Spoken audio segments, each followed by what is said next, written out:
अभी हाल ही में यूरोपीय फुटबॉल संघ यानी कि union of European football association के अध्यक्ष के रूप में किसे चुना गया? तो आंसर होगा अलेक्जेंडर सेफरीन को।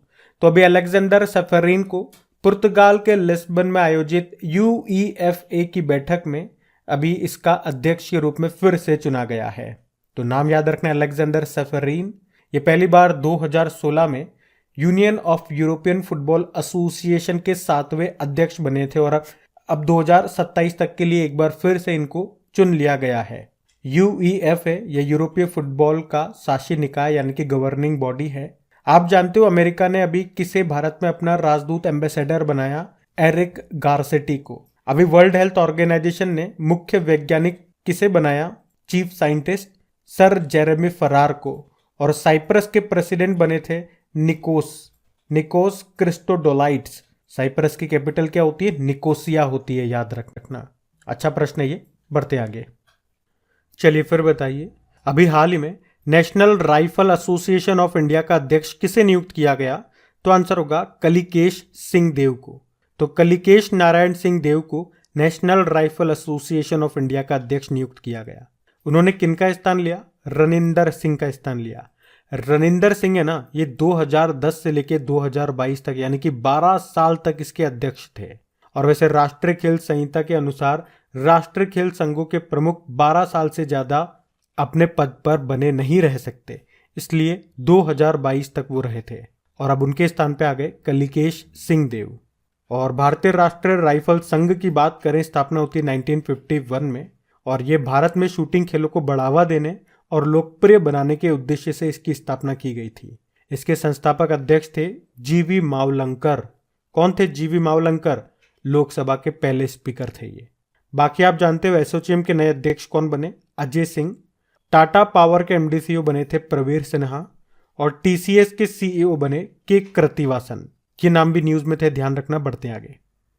चलिए फिर बताइए, हाल ही में टायर निर्माताओं के संगठन जिसे कहते हैं आत्मा, इसके नए अध्यक्ष कौन बने? तो आंसर होगा अंशुमान सिंघानिया।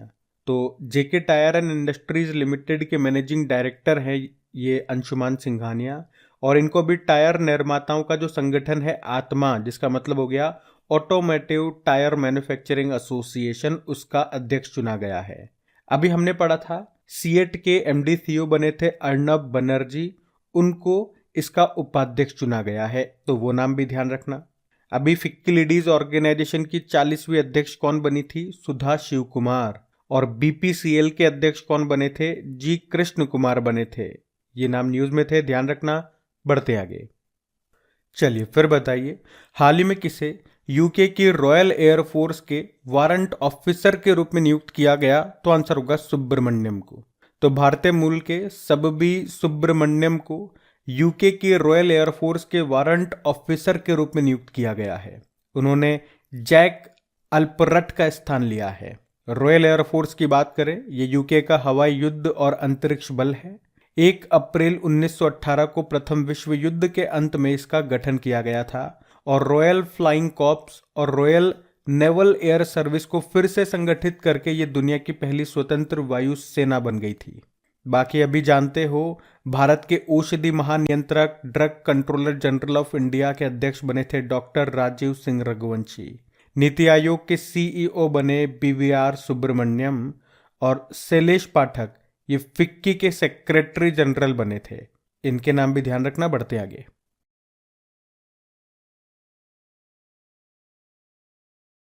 तो इस प्रश्न में आपसे पूछ रहे हैं कि किस देश को फीफा अंडर 17 पुरुष विश्व कप 2023 के मेजबानी के रूप में हटा दिया है? तो आंसर होगा पेरू।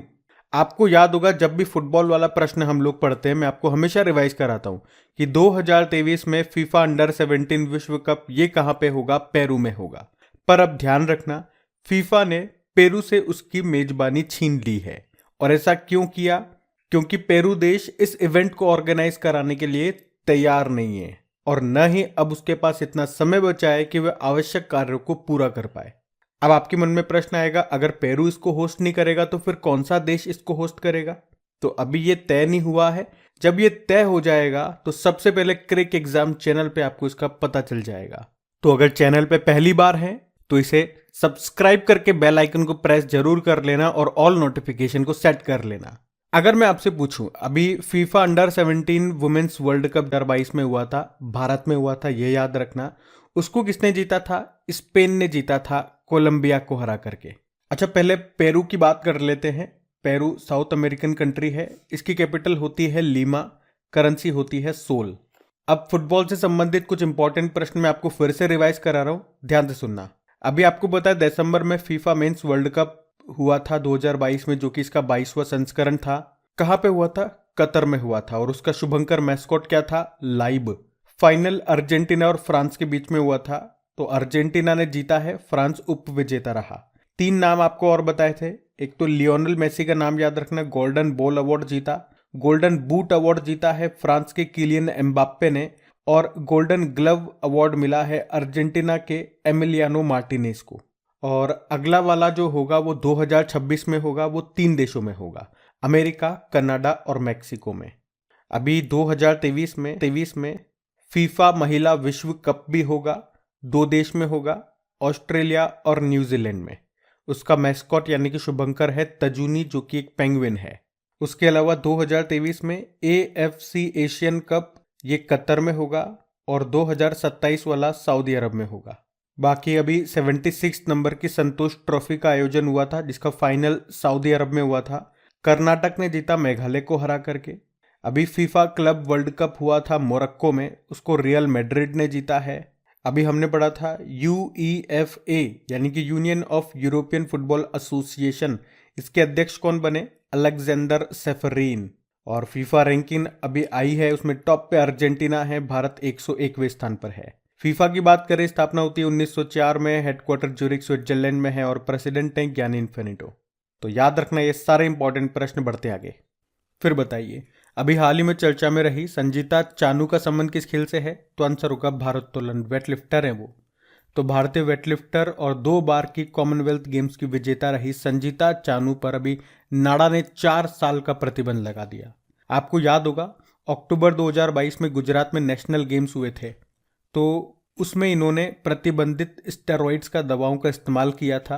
फिर उसके बाद चेकिंग हुई तो इनकी रिपोर्ट पॉजिटिव आई। उसके बाद नाडा ने, नेशनल एंटी डोपिंग एजेंसी ने, अगले 4 साल के लिए इन पर बैन लगा दिया है। और राष्ट्रीय खेलों में इन्होंने जो सिल्वर मेडल जीते थे वो भी इनसे ले लिए हैं। अभी कुछ दिन पहले हमने पढ़ा था ऐश्वर्या बाबू का नाम, उन पे भी 4 साल का प्रतिबंध लगाया गया था। क्या आप में से कोई बता सकते हैं ऐश्वर्या बाबू का संबंध किससे है? तो आंसर होगा ट्रिपल जंपर से। ट्रिपल जंपर है वो।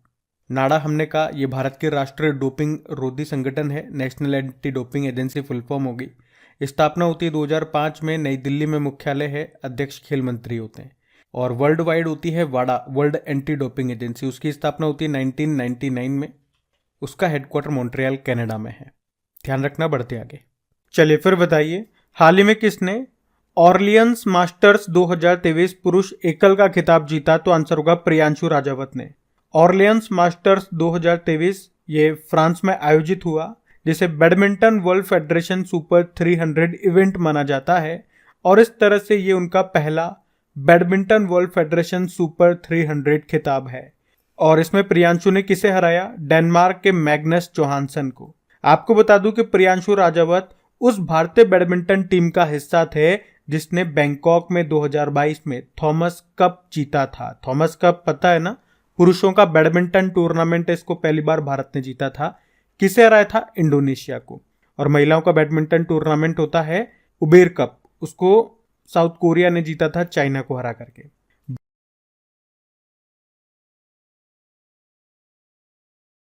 तो इस प्रश्न में आपसे पूछ रहे अभी हाल ही में विश्व स्वास्थ्य दिवस, वर्ल्ड हेल्थ डे कब मनाया गया? तो आंसर होगा 7 अप्रैल को।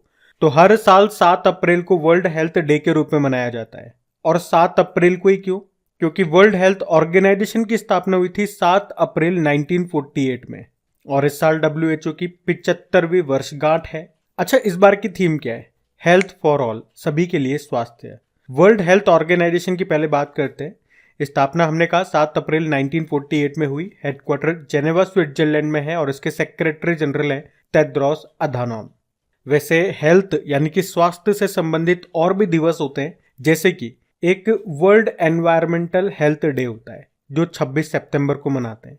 एक वर्ल्ड ओरल हेल्थ डे होता है जो 20 मार्च को मनाते हैं। एक international universal health coverage day होता है, यानी कि अंतर्राष्ट्रीय सार्वभौमिक स्वास्थ्य कवरेज दिवस 12 दिसंबर को। एक मृदा स्वास्थ्य कार्ड दिवस भी होता है, सॉइल हेल्थ कार्ड डे 19 फरवरी को।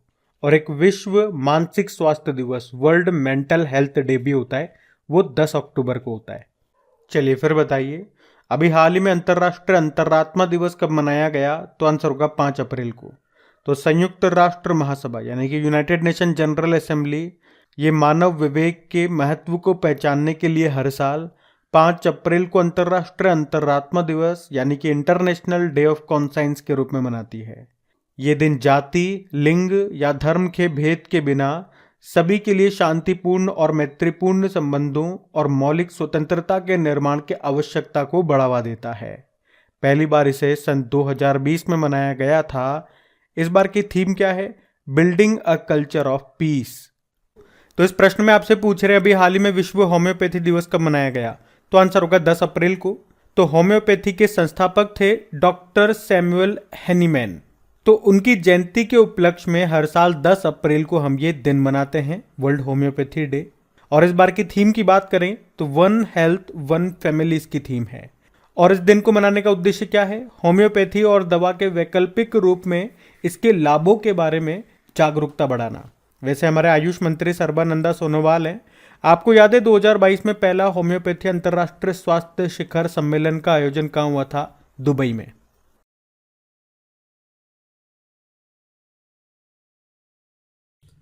चलिए फिर बताइए, हाल ही में जारी फीफा रैंकिंग में किस देश ने 6 वर्षों में पहली बार शीर्ष स्थान हासिल किया? तो आंसर होगा अर्जेंटीना। तो अभी फीफा ने फुटबॉल रैंकिंग जारी की है जिसमें 6 सालों में पहली बार अर्जेंटीना सबसे ऊपर रहा है। भारत कौन से स्थान पर रहा? भारत 101वें स्थान पर रहा, 5 स्थान ऊपर रहा और 101वें स्थान पे आ गया। तो फर्स्ट नंबर पे अर्जेंटीना है, सेकंड पे फ्रांस है और तीसरे पे ब्राजील है। अर्जेंटीना की कैपिटल क्या होती है? Buenos Aires. Currency Argentina peso और प्रेसिडेंट कौन है? अल्बर्टो फर्नांडीज है। फीफा की बात कर ले तो ये फुटबॉल को रेगुलेट करने वाली बॉडी है। इसकी स्थापना होती है 1904 में, हेडक्वार्टर ज्यूरिख स्विट्जरलैंड में है और अभी फिर से प्रेसिडेंट बन गए ज्ञानी इन्फेंटो। उसके अलावा याद रखना अभी 76 नंबर की संतोष ट्रॉफी, ये जिसका फाइनल अभी सऊदी अरब में हुआ था, उसको कर्नाटक ने जीता मेघालय को हरा करके। चलिए फिर बताइए, अभी हाल ही में ACI यानी कि एयरपोर्ट काउंसिल इंटरनेशनल द्वारा जारी सबसे व्यस्त यानी कि बिजिएस्ट हवाई अड्डों के रैंकिंग में टॉप पर कौन है? तो आंसर होगा हार्ट्सफील्ड जैक्सन अटलांटा इंटरनेशनल एयरपोर्ट पर है। ये अमेरिका का इंटरनेशनल एयरपोर्ट है, अमेरिका के जॉर्जिया में आपको मिलेगा। तो अभी एयरपोर्ट काउंसिल इंटरनेशनल ने दुनिया के सबसे व्यस्ततम हवाई अड्डों की लिस्ट जारी की है। इसमें टॉप पर है ये जैक्सन अटलांटा इंटरनेशनल एयरपोर्ट। वहीं दिल्ली का इंदिरा गांधी इंटरनेशनल एयरपोर्ट इस लिस्ट में टॉप 10 में आने वाला दक्षिण और दक्षिण पूर्वी एशिया का एकमात्र एयरपोर्ट है। इस लिस्ट में बात करोगे कौन से स्थान पर है ये? तो 9वें स्थान पर है।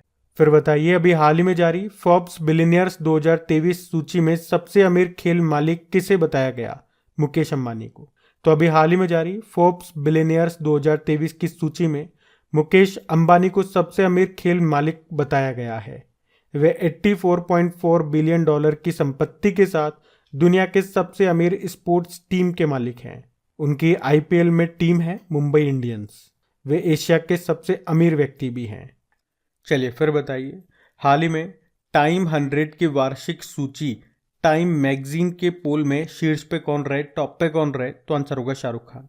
तो शाहरुख खान हाल ही में जारी टाइम 100 की वार्षिक सूची टाइम मैगजीन में टॉप पे रहे। शाहरुख खान ये प्रिंस हैरी, लियोनल मेसी और मेटा के संस्थापक मार्क जुकरबर्ग को हरा करके टॉप पे रहे। शाहरुख के लिए ये महत्वपूर्ण उपलब्धि है जो एक बड़े पैमाने पर वैश्विक फॉलोअर्स के साथ बेहद लोकप्रिय बॉलीवुड अभिनेता बने हैं। चलिए फिर बताइए, अभी हाल ही में IEEFA की रिपोर्ट के अनुसार भारत किस वर्ष तक दुनिया का दूसरा सबसे बड़ा सौर निर्माता बन जाएगा? तो आंसर होगा 2026 तक। अब IEEFA मतलब institute for energy economics and financial analysis, इसने एक रिपोर्ट जारी की है जिसके अनुसार भारत 2026 तक दुनिया का दूसरा सबसे बड़ा सौर विनिर्माण देश बन जाएगा। पहले स्थान पे कौन है? पहले स्थान पे चाइना है। अच्छा, मुझे ये बताओ, भारत का पहला सौर ऊर्जा संचालित गांव कौन सा है? तो आंसर होगा गुजरात का मोढेरा गांव। और पूरी तरह से हाइड्रो और सौर ऊर्जा से चलने वाला भारत का पहला एयरपोर्ट कौन सा बना? दिल्ली का इंदिरा गांधी इंटरनेशनल एयरपोर्ट। अच्छा, देश के पहले सोलर रूफटॉप सिस्टम का उद्घाटन कहाँ किया गया? गांधीनगर, गुजरात में। और दुनिया का सबसे बड़ा फ्लोटिंग सोलर पावर प्लांट बनेगा मध्य प्रदेश के खंडवा जिले में, नर्मदा नदी पे, ओमकारेश्वर बांध पे। 600 मेगावाट इसकी कैपेसिटी होगी। और अभी किसने सौर ऊर्जा में सर्वश्रेष्ठ योगदान के लिए CBIP अवार्ड 2022 जीता? तो आंसर होगा भेल ने। चलो बताओ, इंडियन ऑयल कॉरपोरेशन ने किस नाम से एक इंडोर सोलर कुकटॉप लॉन्च किया था? तो आंसर होगा सूर्या नूतन। और पूरी तरह से सोलर ऑपरेटेड दुनिया का पहला एयरपोर्ट कौन सा बना था? Cochin international airport. तो याद रखना ये सारे पॉइंट्स, पढ़ते आगे। चलो ये बताओ, अभी हाल ही में जारी US फाइनेंस में 100 सबसे प्रभावशाली महिलाओं की सूची में कितनी भारतीय मूल की महिलाओं को शामिल किया गया? तो आंसर होगा 5। तो अभी बैरन की US फाइनेंस में 100 सबसे प्रभावशाली महिलाओं की सूची में 5 भारतीय मूल की महिलाओं को शामिल किया गया है, जिन्होंने वित्तीय सेवाओं के उद्योग में प्रमुख पदों पर ऊंची पहुंच हासिल की है। कौन है वो 5 भारतीय मूल की महिलाएं? JP मॉर्गन से अनु अयंगर, एरियल इन्वेस्टमेंट से रूपल जे भंसाली, फ्रैंकलिन टेम्पल्टन से सोनल देसाई, गोल्डमैन सैक्स से मीना फ्लाइन, बैंक ऑफ अमेरिका से सविता सुब्रमण्यन। तो ये ध्यान रखना। बाकी अभी फोर्ब्स ने सबसे अमीर खेल मालिकों की सूची जारी की थी, उसमें टॉप पर मुकेश अंबानी है। इनके IPL में जो टीम है मुंबई इंडियंस है। और अभी टाइम 100 की वार्षिक सूची टाइम मैगजीन के पोल में टॉप पर है शाहरुख खान। अभी इंडिया जस्टिस रिपोर्ट 2022 में टॉप पर रहा कर्नाटक। अभी मूल पशुपालन सांख्यिकी 2022 रिपोर्ट आई थी, उसमें दूध उत्पादन में बात करें या ऊन उत्पादन में तो राजस्थान टॉप पर है, अंडे उत्पादन में आंध्र प्रदेश टॉप पर है और मांस उत्पादन में महाराष्ट्र। और अभी लगातार दूसरे साल 2022 tree city of the world किसे चुना गया? मुंबई को। वैश्विक आतंकवाद सूचकांक में टॉप पर अफगानिस्तान है, तो भारत 13वां सबसे प्रभावित देश है। वर्ल्ड हैप्पीनेस रिपोर्ट 2023 में भारत 126 नंबर पर है, तो टॉप पे है फिनलैंड। और अभी सिप्रिक की रिपोर्ट के अनुसार 2018 से लेकर 2022 की अवधि में हथियारों के आयात यानी कि इंपोर्ट के मामले में भी टॉप पर रहा भारत। और IQ एयर रिपोर्ट आई, उसने बताया कि दुनिया के सबसे प्रदूषित देशों की सूची में भारत 8वें नंबर पर है। तो ये सारे पॉइंट्स इंपॉर्टेंट है, इनको ध्यान रखना। बढ़ते आगे। चलिए फिर बताइए, 2023 में नवीनतम बाघ जनगणना के अनुसार भारत में कितने बाघ हैं? तो आंसर होगा 3167। आपको याद है प्रोजेक्ट टाइगर ये कब शुरू हुआ था? 1973 में। और किसके प्रयास से इसको शुरू किया गया था? कैलाश शांखला के प्रयास से, इसीलिए उन्हें टाइगर मैन ऑफ इंडिया भी कहा जाता है। राजस्थान के रहने वाले हैं। और अभी प्रोजेक्ट टाइगर के 50 वर्ष पूरे होने के अवसर पर प्रधानमंत्री नरेंद्र मोदी ने कर्नाटक के मैसूर में बाघों की संख्या बताई है। कितनी बताई? 3167। तो ये डेटा आपको याद रखना है। हर 4 साल में ये गणना होती है। पिछली बार यानी कि 2018 में बाघों की संख्या कितनी थी? 2967। और अभी 2022 में हो गई है 3167, यानी कि 200 बढ़ गए हैं। और सबसे ज्यादा टाइगर आपको बताइए मध्य प्रदेश में है, दूसरे नंबर पे कर्नाटक है। और अगर पूछे सबसे ज्यादा टाइगर की मौत कहाँ पे हुई, तो भी यही आंसर होगा। सबसे ज्यादा हुई है मध्य प्रदेश में, उसके बाद कर्नाटक में। बांदीपुर टाइगर रिजर्व कहाँ है? कर्नाटक में ही। अभी इसको भी 50 साल पूरे हो गए, पढ़ा था हमने। अच्छा, यहाँ पे इसी दौरान प्रधानमंत्री नरेंद्र मोदी जी ने अंतरराष्ट्रीय बिग कैट अलायंस को भी शुरू किया है, जिसका उद्देश्य है 7 प्रकार के बिग कैट्स का संरक्षण करना। 7 कौन कौन सी? बाघ, शेर, तेंदुआ, चीता, जगुआर, हिम तेंदुआ, ये सब। चलो मुझे ये बताओ, 53वां टाइगर रिजर्व हमारा कौन सा है? रानीपुर टाइगर रिजर्व उत्तर प्रदेश का। और 52वां टाइगर रिजर्व पूछे तो जो राजस्थान के बूंदी में है, रामगढ़ विषधारी अभ्यारण्य। आपको याद है सेंट पीटर्सबर्ग घोषणा का उद्देश्य क्या था? 2022 तक बाघों की संख्या को डबल करना। सेंट पीटर्सबर्ग कहां पर है? रशिया में है। और ये हुआ कब था? ये 29 जुलाई 2010 में। 29 जुलाई याद है कौन सा डे मनाया जाता है? विश्व बाघ दिवस। अच्छा, अगर चीतों की बात करें, अभी चीते भी तो न्यूज में थे। 100 से ज्यादा चीते लेकर के आएंगे साउथ अफ्रीका से। 8 लेकर के आ चुके हैं नामीबिया से। और उन 8 में एक चीती थी, फीमेल चीता। उसका नाम था साशा, जिसका भी निधन हो गया। और इन सबको कहाँ छोड़ा गया? मध्य प्रदेश के कूनो नेशनल पार्क में। तो ये सारा डेटा याद रखना। आप पढ़ते हैं आगे।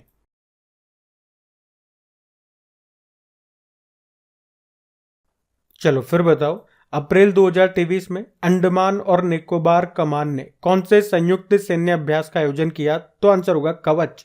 तो अंडमान और निकोबार कमान, जो भारत की एकमात्र त्रिसेवा इकाई है, ट्राई सर्विस यूनिट है, उसने भी 5 अप्रैल 2023 को संयुक्त सैन्य अभ्यास कवच का आयोजन किया।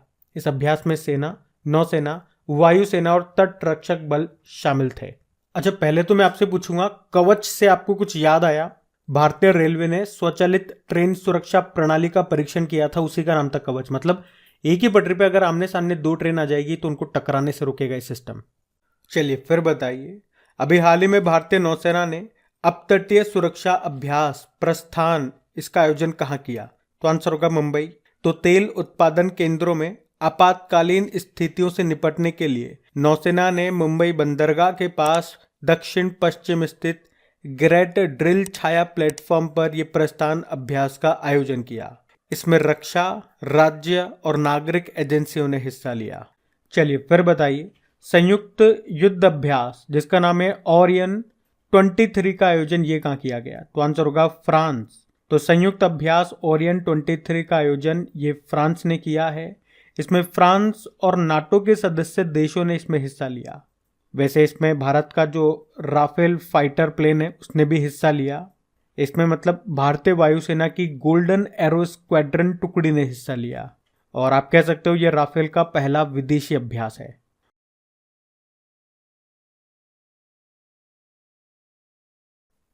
चलिए फिर बताइए, अभी हाल ही में किस राज्य के प्रसिद्ध मरचा चावल को जीआई टैग मिला? तो आंसर होगा बिहार। तो बिहार के प्रसिद्ध मरचा चावल, ये जो चावल है, तो अभी बिहार के प्रसिद्ध मरचा चावल को जीआई टैग मिला है। ये चावल अपने सुगंधित स्वाद और सुगंधित चूड़ा बनाने के लिए प्रसिद्ध है। ये बिहार के पश्चिमी चंपारण जिले में स्थानीय रूप से पाए जाने वाले चावल की एक किस्म है। ये काली मिर्ची की तरह दिखाई देते हैं, इसीलिए इनको मिर्चा या मरचा चावल कहा जाता है। चलिए फिर बताइए, हाल ही में कठुआ जिले से अपनी लघु कला शैली के लिए किस लोकप्रिय पेंटिंग को जीआई टैग दिया गया? तो आंसर होगा बसोहली पेंटिंग। तो अभी विश्व प्रसिद्ध भारतीय बसोहली पेंटिंग को जीआई टैग मिला है।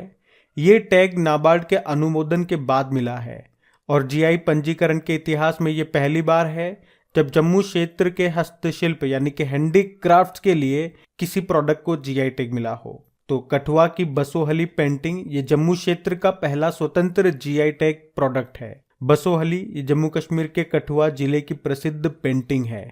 अच्छा, अगर मैं आपसे पूछूं कि सोहराई कला ये कहाँ की है जिसको कुछ समय पहले जीआई टैग मिला था?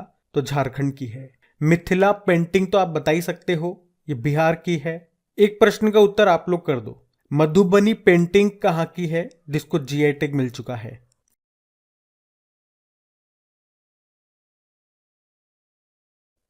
चलिए फिर बताइए, भारत की पहली सौर ऊर्जा संचालित पर्यटक नाव का नाम क्या है? तो आंसर होगा सूर्यमशु। तो Kerala state inland navigation corporation ने सौर ऊर्जा, सोलर एनर्जी से चलने वाली टूरिस्ट नाव को अभी लॉन्च किया है जिसका नाम है सूर्यमशु। ये नाव सौर ऊर्जा उत्पादित कर सकती है। नाव के पास एक जनरेटर भी है। मतलब जो सोलर पैनल है वो नाव की लगभग 75% ऊर्जा की आवश्यकताओं को पूरा करेंगे, जबकि शेष ऊर्जा जनरेटर के द्वारा उत्पादित की जाएगी। ये नाव 3.95 करोड़ रुपए में श्रीलंका में बनाई गई है। अच्छा, अगर मैं आपसे पूछूं सोलर एविएशन फ्यूल का उपयोग करने वाली दुनिया की पहली एयरलाइन कौन सी बनी? Swiss airline. भारत का पहला सौर ऊर्जा संचालित गांव कौन सा है? गुजरात का मोढेरा गांव। और अगर पूछे कि दुनिया का पहला सौर ऊर्जा संचालित एयरपोर्ट कौन सा है? Cochin international airport.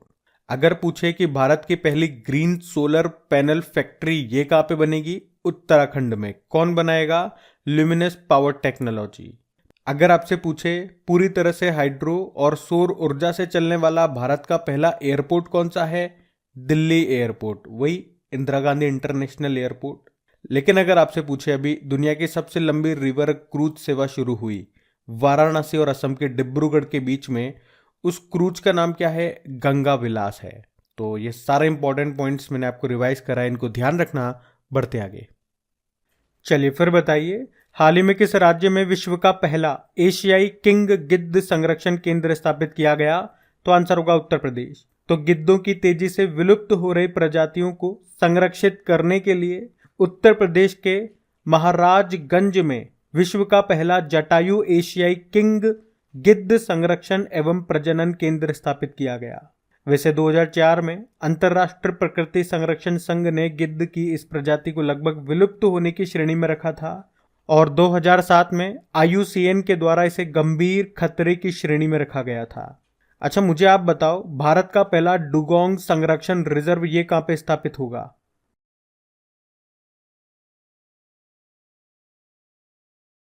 चलिए फिर बताइए, हाल ही में सांख्यिकी 2023 में अंतरराष्ट्रीय पुरस्कार किसने जीता? तो आंसर होगा CR राव ने। तो भारतीय अमेरिकी सांख्यिकीविद है CR राव। पूरा नाम इनका क्या हो गया? केल्यामपुड़ी राधाकृष्ण राव। इन्होंने सांख्यिकी 2023 में अंतरराष्ट्रीय पुरस्कार जीता है। इसे सांख्यिकी में नोबेल पुरस्कार के बराबर माना जाता है। इस पुरस्कार को यह हर 2 साल में एक बार दिया जाता है और इसमें पुरस्कार राशि के रूप में $80,000 दिए जाते हैं। आपको बता दूं, CR राव इन्हें 1968 में पद्म भूषण, 2001 में पद्म विभूषण और 2002 में US national medal of science award भी मिल चुका है। और सांख्यिकी यानी कि स्टैटिस्टिक्स से आपको याद आएगा, वर्ल्ड स्टैटिस्टिक डे होता है कब? 20 अक्टूबर को। और नेशनल स्टैटिस्टिक डे 29 जून को होता है। वैसे अभी राष्ट्रीय सांख्यिकी आयोग के अध्यक्ष बने थे कौन? राजीव लक्ष्मण उनका नाम है। अभी यंग यूरोलॉजिस्ट पुरस्कार मिला है डॉक्टर नित्या इब्राहिम को। वन्यजीव संरक्षण पुरस्कार 2023 जीता आलिया मीर ने। और अभी केरल का सर्वोच्च सम्मान केरल ज्योति मिला है MT वासुदेवन नायर को। तो ये सारे नाम इंपॉर्टेंट है क्योंकि न्यूज में थे। बढ़ते आगे। चलिए फिर बताइए, हाल ही में किसने विश्व वैक्सीन कांग्रेस 2023 में best production process development award से सम्मानित किया गया? किसे?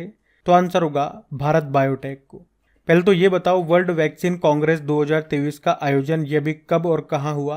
3 से लेकर 6 अप्रैल तक वॉशिंगटन अमेरिका में, जहां पर भारत बायोटेक को best production processing development award से सम्मानित किया गया। भारत बायोटेक यह हैदराबाद में इसका मुख्यालय है। स्थापना होती 1996 में। संस्थापक इसके कृष्णा एला और सुचित्रा एला रहे। आपको याद हो तो कोविड के लिए भारत का पहला इंट्रानेजल वैक्सीन इनकोवैक ये बनाया था भारत बायोटेक ने।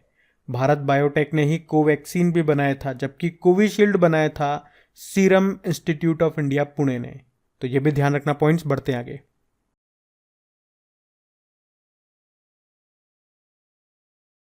चलिए फिर बताइए, हाल ही में 3D प्रिंटेड क्रायोजेनिक इंजन का रिकॉर्ड कितने सेकंड के लिए सफलतापूर्वक परीक्षण किया गया? तो आंसर होगा 200 सेकंड। तो अभी हाल ही में निजी रॉकेट निर्माता कंपनी है स्काई रूट, यह हैदराबाद की कंपनी है, स्काई रूट एरोस्पेस, और इसके द्वारा 3D प्रिंटेड क्रायोजेनिक इंजन का रिकॉर्ड 200 सेकंड के लिए सफलतापूर्वक परीक्षण किया गया। और इस क्रायोजेनिक इंजन का नाम है धवन सेकंड और इसका परीक्षण अभी नागपुर महाराष्ट्र में किया गया। धवन सेकंड ये कंपनी के द्वारा निजी तौर पर विकसित पहला पूर्ण क्रायोजेनिक रॉकेट इंजन है और इसका इस्तेमाल विक्रम सेकंड रॉकेट में होगा। विक्रम S रॉकेट आपको याद है, ये पहला निजी रॉकेट है, इसे भी स्काई रूट कंपनी ने बनाया है। और ये धवन सेकंड की बात कर रहे हैं हम लोग यहाँ पे, मतलब इससे पहले धवन 1 इंजन का भी सफल परीक्षण किया जा चुका है। कब किया था पढ़ा था हम लोगों ने, नवंबर 2022 के आसपास पढ़ा था। और इस इंजन श्रृंखला का नाम प्रख्यात रॉकेट वैज्ञानिक डॉक्टर सतीश धवन के सम्मान में रखा गया उनके नाम पे। और क्रायोजेनिक इंजन का मतलब क्या होता है? बहुत कम तापमान पर काम करने वाले इंजन को कहते हैं क्रायोजेनिक इंजन। अच्छा, इसी तरह से अगर मैं आपसे पूछूं कि अभी दुनिया का पहला 3D मुद्रित रॉकेट को अभी लॉन्च किया गया था, उसका नाम क्या है? टैरन 1 नाम है। सफलतापूर्वक लॉन्च कर दिया गया था, लेकिन ये बाद में क्रैश हो गया था। इसे एरोस्पेस कंपनी है रिलेटिविटी स्पेस, उसने डेवलप किया था। अभी इसरो ने INS-2B के ग्राउंड स्टेशन का उद्घाटन क्या किया? भूटान में। और अभी भारत का पहला निजी पायलट इंजन कारखाना कहाँ खोला गया? चेन्नई में। और इसरो ने अपना सबसे छोटा रॉकेट लॉन्च किया था, उसका नाम क्या है? Short satellite launch vehicle D2। कहां से लॉन्च किया था? सतीश धवन अंतरिक्ष केंद्र, श्रीहरिकोटा, आंध्र प्रदेश से। अच्छा यूं बताओ, इसरो ने एक वर्चुअल स्पेस म्यूजियम लॉन्च किया था, किस नाम से? स्पार्क नाम से। तो ध्यान रखना ये पॉइंट्स बढ़ते आगे। चलिए फिर बताइए, अभी हाल ही में किस देश ने तियांग लांग 2 रॉकेट लॉन्च किया है? तो आंसर होगा चाइना। तो चाइना की स्पेस कंपनी है स्पेस पायोनियर, जिसने अभी तियांग लांग 2 रॉकेट को लॉन्च किया है। और इस रॉकेट को स्काई ड्रैगन 2 भी कहा जाता है। इसे मंगोलिया से लॉन्च किया गया, और ऐसा पहली बार हुआ है जब चीन की एरोस्पेस कंपनी के द्वारा तरल ईंधन वाले एक रॉकेट को लॉन्च किया गया है। अच्छा, मैंने कहा इसे मंगोलिया से लॉन्च किया गया। मंगोलिया की कैपिटल उलन बटोर है। ये रशिया और चाइना के बीच में स्थित एक देश है, और गोबी का मरुस्थल आपने सुना है, ये मंगोलिया में ही आपको मिलेगा।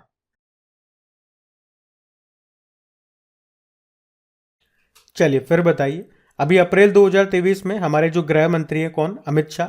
इन्होंने किस राज्य में 54 फुट ऊंचे हनुमान जी की मूर्ति का अनावरण किया? तो आंसर होगा गुजरात में। तो गृह मंत्री अमित शाह ने अभी गुजरात में एक मंदिर में भगवान हनुमान जी की 54 फीट ऊंची प्रतिमा का अनावरण किया। ये मूर्ति तांबे से बनी हुई है। किससे बनी हुई है? तांबे से। और ये अहमदाबाद के नरनपुरा में स्थित सारंगपुर मंदिर में इस मूर्ति को स्थापित किया गया है। ये मूर्ति 48 फीट ऊंचे पेडेस्टल पर खड़ी है, और इसे 30 करोड़ रुपए की लागत से बनाया गया। ये दुनिया की सबसे ऊंची भगवान हनुमान जी की मूर्तियों में से एक है। चलिए फिर बताइए, अभी राष्ट्रपति जी ने किस राज्य में गज उत्सव का उद्घाटन किया? तो आंसर होगा असम में।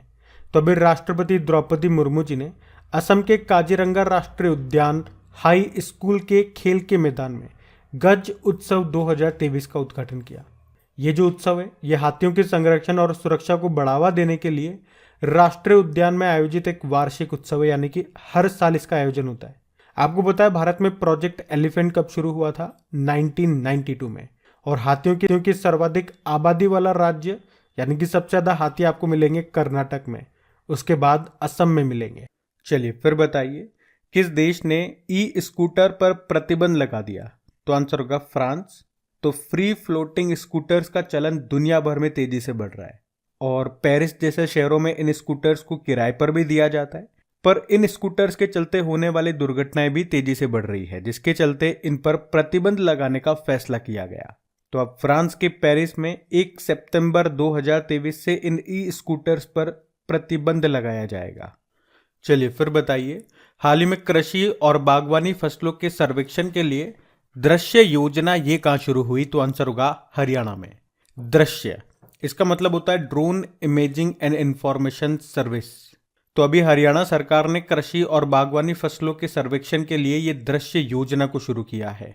चलो फिर बताइए, अभी हाल ही में किस देश ने निवेश और नौकरियों को आकर्षित करने के लिए गोल्डन लाइसेंस योजना शुरू की? तो आंसर होगा बहरीन। तो बहरीन देश ने गोल्डन लाइसेंस योजना को शुरू किया, जिसका उद्देश्य है निवेश और नौकरियों को आकर्षित करना। पर इनकी एक कंडीशन भी है। ये लाइसेंस, गोल्डन लाइसेंस, हर किसी को नहीं मिलेगा। उसी व्यक्ति या उसी कंपनी को मिलेगा जो $50 मिलियन का निवेश करेगी बहरीन में, या फिर बहरीन के 500 लोगों को नौकरियां देगी, मतलब 500 नौकरियां क्रिएट करके देगी।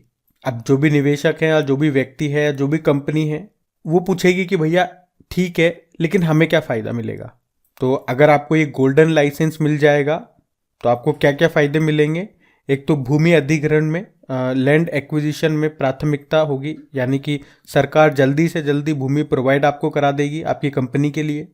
और सरकार की जो भी सुविधाएं होती हैं, जैसे कि कंपनी डालने के लिए जो भी परमिट वगैरह, जो भी लाइसेंस वगैरह आपको चाहिए कंपनी को खड़ा करने के लिए, कंपनी को रन करने के लिए, वो आपको आसानी से मिल जाएंगी। मतलब प्रायोरिटी पे आपको रखा जाएगा, आपको ज़्यादा परेशान होने नहीं दिया जाएगा, सब कुछ आगे से आगे काम हो जाएंगे आप। बहरीन, इसकी कैपिटल क्या होती है? मनामा। इसे मोतियों का देश भी बोलते हैं। अभी बहरीन ग्रैंड प्रिक्स 2023 हमने पढ़ा था, फॉर्मूला 1 रेस हुई थी, उसको मैक्स वर्स्टपन ने जीता था, रेड बुल के ड्राइवर है। अच्छा, गोल्डन वीजा ये कौन सा देश देता है, ये कमेंट बॉक्स में टाइप करके बताओ। हम बढ़ते हैं आगे। तो इस प्रश्न में आपसे पूछ रहे हैं, अभी हाल ही में राष्ट्रपति द्रौपदी मुर्मू जी ने किस नाम से महिला सुरक्षा के लिए एक एप्लीकेशन लॉन्च किया? तो आंसर होगा भरोसा। तो अभी राष्ट्रपति द्रौपदी मुर्मू जी ने महिला सुरक्षा के लिए भरोसा नाम से एक एप्लीकेशन को लॉन्च किया है। इस एप्लीकेशन को गुवाहाटी हाईकोर्ट ने डेवलप किया है।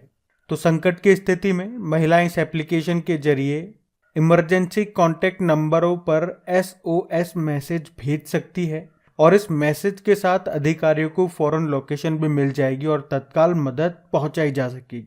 इस एप्लीकेशन की सबसे खास बात यह है, अगर किसी इलाके में इंटरनेट कनेक्शन भी नहीं है तो भी अधिकारियों को SMS के जरिए SOS अलर्ट मिल जाएगा।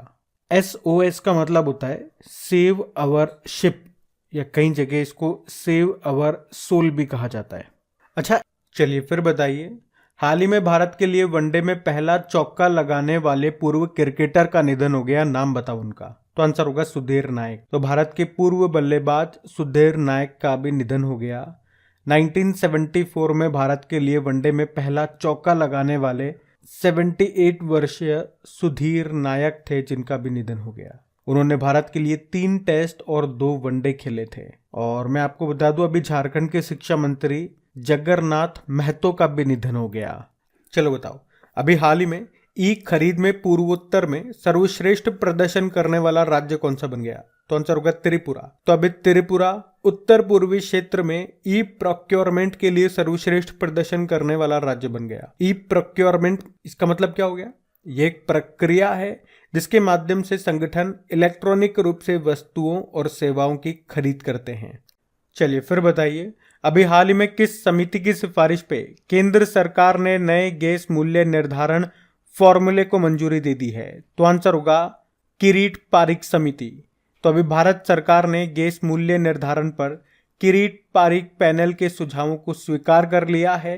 तो इससे देश भर में CNG यानी कि कंप्रेस्ड नेचुरल गैस और PNG यानी कि पाइप्ड नेचुरल गैस, जो आपकी LPG होती है, जो पाइप के थ्रू जाती है आपके घरों तक, उसे PNG कहते हैं। तो अभी इनकी कीमतों को कम करने का फैसला किया है। और क्या मूल्य रहेगा इनका? देखो, एक्चुअली में इनकी कीमत की घोषणा हर महीने की जाएगी। और कितनी होगी?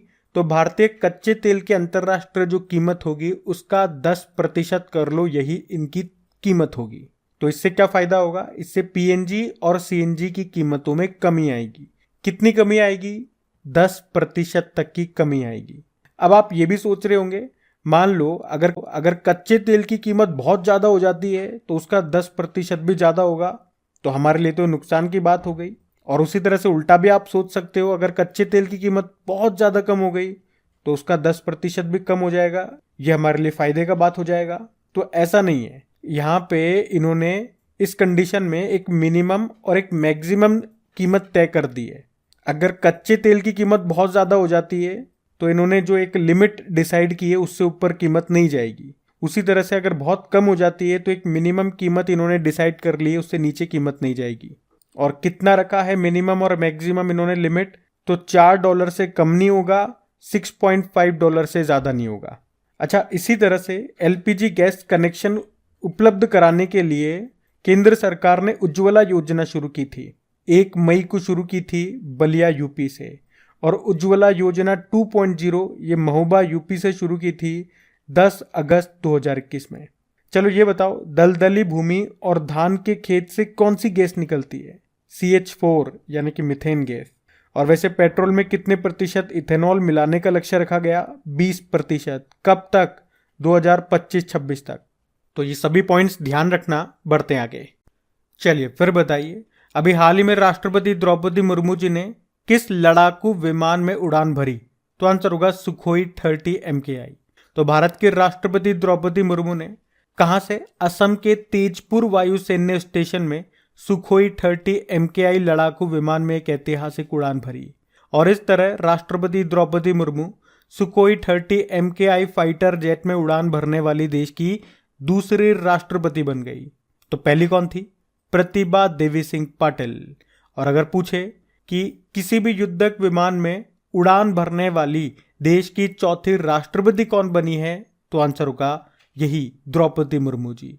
इनसे पहले 3 थे, डॉक्टर एपीजे अब्दुल कलाम, प्रतिभा पाटिल और रामनाथ कोविंद। प्रतिभा पाटिल तो हमारी पहली महिला प्रेसिडेंट भी थी। और सुखोई 30 MKI लड़ाकू विमान की बात करेंगे तो इसे डेवलप किया है रशिया ने। तो ये ध्यान रखना,